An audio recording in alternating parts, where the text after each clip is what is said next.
Bismillahirrahmanirrahim. Assalamualaikum warahmatullahi wabarakatuh.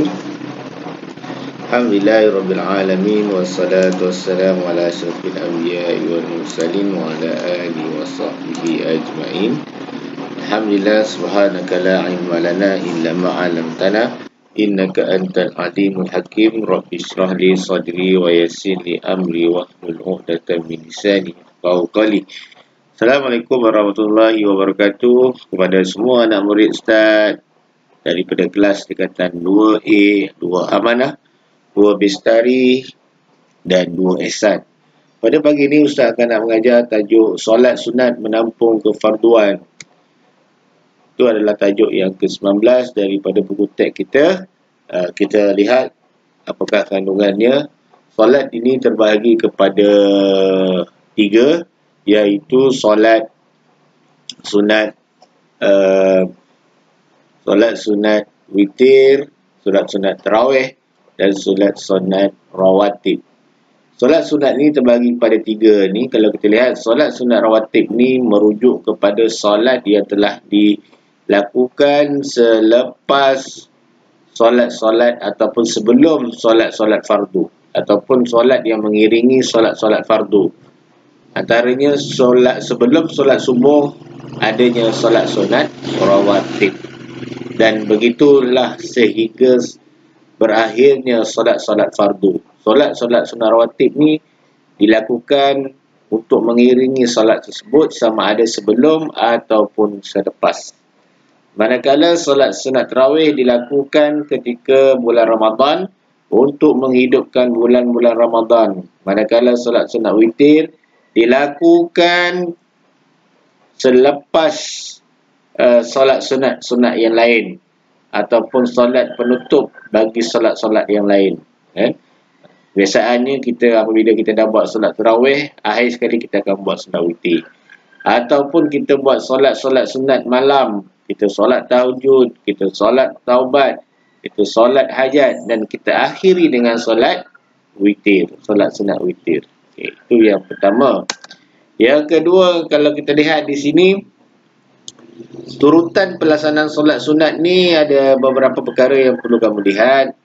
Antaranya, kamu kena lihat di belakang saya ni, saya kena elak sikit, supaya nampak. Solat sunat yang pertama, solat fardu. Solat fardu tu kalau kita lihat, yang merah ini adalah solat fardu. Bila solat fardu yang merah ini, dia ada 2 rakaat sebelum subuh. Manakala zuhur dan asar, solat zuhur ada 2 sebelum dan 2 selepasnya. Okey, baik. Dan dia ada hijau ni. Dia ada hijau. Solat sunat rawatib ghairu muakkad. Dia ada tambahan lagi.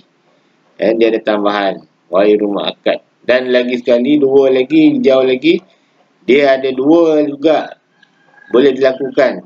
Solat sunat zuhur dan asar ni sebelum ni dia boleh lakukan 4 rakaat, 2 rakaat, 2 rakaat. Yang hijau ni adalah solat sunat rawatib ghairu muakkad. Kenapa ada 4 solat sunat rawatib ni? Kita tengok. Kenapa ada 4? Kenapa ada 4 ni?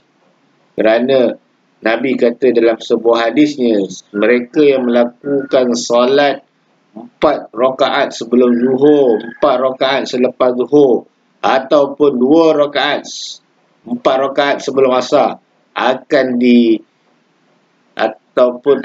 diterpelihara daripada api neraka. Api neraka tidak akan membakarnya kerana dia telah melakukan solat sunat tadi tu. Itu kelebihan solat sunat.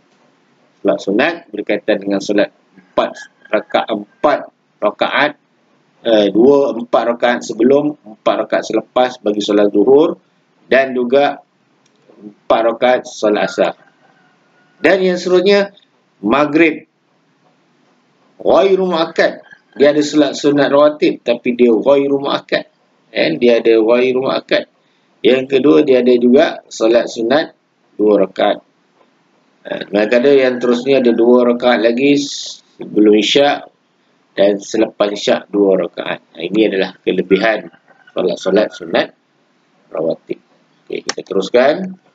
Kaifiat menunaikan solat sunat rawatib ni, bilangan dia boleh dilakukan 2, 1 salam ataupun 4 rakaat dengan 2 salam. Boleh dilakukan dengan sekaligus. Kan?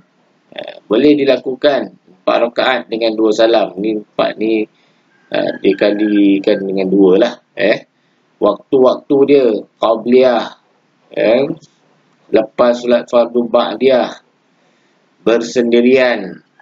Bacaan dia begitu. Membaca surah Al-Fatihah itu adalah wajib.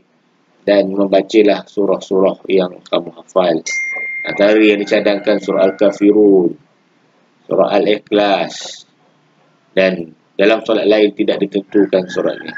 Maknanya surah-surah ni yang selepas Fatihah ni adalah sunat.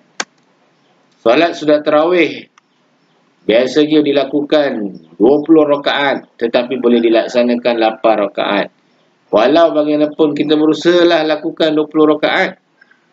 Takkan nak tiap-tiap tahun 8 rakaat saja. Kan? Boleh kita lakukan 20 rakaat. Hari itu kita musim PKP, kita boleh buat 20 rakaat. Sebab kita tak ada kerja. Kita tak ada apa-apa tanggungan. Kita boleh buat 20 rakaat. Waktu antaranya antara isyak hinggalah subuh. Sebelum solat witir pada malam-malam Ramadan. Dilakukan boleh secara bersendirian ataupun boleh dilakukan secara berjemaah. Tidak ditentukan surah dan sebagainya. Baik-baiknya imam cuba mengkhatamkan baca Quran dalam masa bulan Ramadan. Sebaiknya lah, kalau tak mampu, buat apa yang kita mampu saja. Okey, baik. Seterusnya, kaifiat menunaikan solat sunat ni, witir ni. Dalam solat witir ni, kita ada beberapa rakaat yang boleh kita lakukan. Sama ada 3 rakaat, 2 salam, hingga 11 rakaat, 6 salam. Makruh dilaksanakan 1 rakaat. Kita kena buat sekurang-kurangnya 3 rakaat. 3 rakaat itu adalah paling minimum. Dan paling maksimum boleh sampai 11. Dilakukan selepas solat isyak dan solat sunat yang selain sebelum terbit fajar subuh. Sebelum itu kita boleh buat. Semua itu adalah sunat. Adalah sunat kerana kita nak menutup segala solat sunat yang kita lakukan. Okey. Boleh dilakukan secara bersendirian dan berjemaah pun boleh. Dicadangkan rakaat pertama surah Al-A'la dan rakaat kedua surah Al-Kafirun. Rakaat ketiga surah Al-Ikhlas, surah Al-Falaq dan surah An-Nas. Okey, baik. Dan bila pada waktu bulan Ramadan, biasanya pada malam yang ke-15 sunat membaca doa kunut ketika iktidal. Pada rakaat mulai malam ke-16 Ramadan, maksudnya di situ hari yang ke-15.